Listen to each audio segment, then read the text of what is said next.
a commencé quand de diverses sources et d'informations ont commencé à publier des informations sur des gigantesques incendies dans l'Amazonie, lesquels avaient perduré pendant 17 jours sans aucun type d'intervention gouvernementale.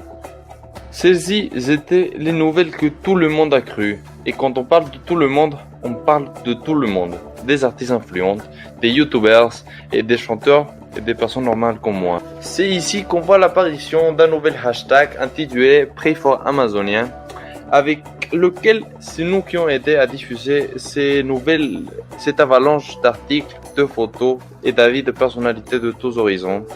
En effet, les producteurs de ces fake news ont utilisé des photos très choquantes, non pas fausses, mais anciennes. Il s'agit d'une tactique souvent employée, destinée à émouvoir le public et à l'orienter dans le sens voulu. Dans une première partie, ces fake news véritablement ont aidé à promouvoir une conscience collective, mais d'un autre côté, ils ont montré la facilité de manipuler les masses, les individus et les tromper avec les médias. Amazonie, fake news, désinformation, manipulation. On ne sait plus qu'est-ce que c'est vrai et qu'est-ce que ne l'est pas. C'est pour ça qu'on vient vous éclairer. Ce sont ces photos détournées qui ont eu le pouvoir de tromper des milliers de personnes. Premièrement, c'est cette photo de l'Amazonie en train de brûler, laquelle est réelle mais ancienne. En effet, il s'agit d'une photo prise le 4 août 2017 par un photographe de l'agence Reuters, Bruno Kelly, pendant l'opération Vague Verte, un incendie contrôlé de l'Institut brésilien de l'environnement et de ressources naturelles renouvelables. Celle-ci a été un processus qui n'a eu aucun problème. Ensuite, cette image d'un singe et son bébé apparemment mort brûlé.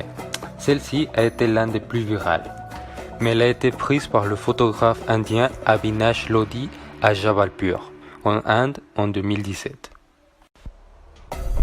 Puis, nous avons cette image qui montre une vaste forêt et des grandes colonnes de fumée. Mais la photographie date de 1989. Et on a beaucoup d'autres photos anciennes comme celle-ci, qui ont circulé dans les médias.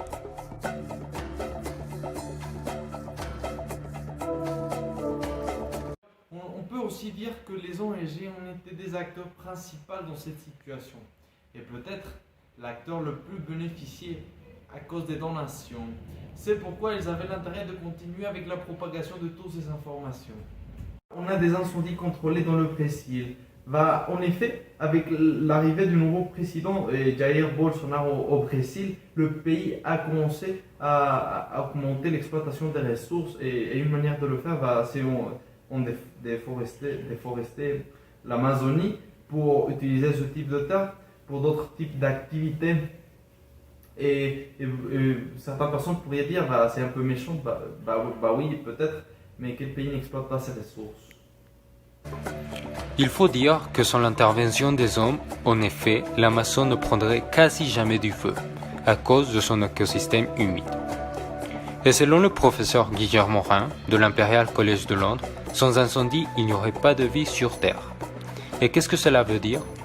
Que les incendies naturels sont bons pour la santé de la Terre, et que sans celles-ci, le Brésil a l'intérêt de les provoquer artificiellement.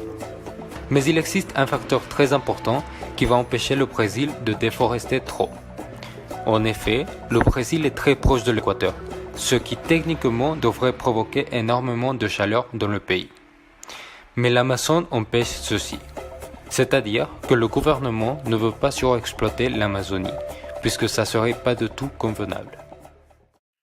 Les réseaux sociaux ont été un excellent outil pour diffuser les fausses nouvelles, ainsi que le partage massif du hashtag Pray for Amazonia de la part des personnes très influentes et de la population en général, qui ont suivi la tendance et que cela a donné de la véracité à cette fake news.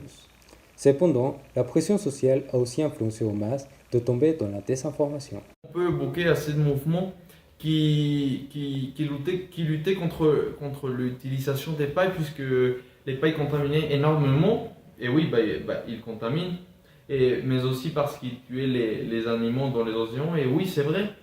Mais par exemple, une paille, ou la quantité de paille qu'on produit dans le monde ne contamine même pas comme la quantité de mers enceintes qui contaminent dans le monde, ou la quantité de vols transatlantiques qu'on a par jour, ou qu'on avait par jour. cause de cette situation du Covid-19. Bah oui, en outre, on peut dire que la moitié des personnes qui partagent ce type d'informations n'ont aucun intérêt à véritablement lutter contre cette situation, et seulement ils ont l'intérêt d'être socialement inclus, ce qui est véritablement très hypocrite. Ils ont seulement l'intérêt d'être socialement inclus, puisque c'est socialement accepté de partager des photos d'une tortue avec une paille, et pas de partager des photos d'une mer et dire que ce n'est pas possible qu'il contamine tant. Et bah oui, enfin, on peut dire que les individus ne s'intéressent même pas à vérifier si les informations qu'ils partagent dans les médias sont vraies ou fausses.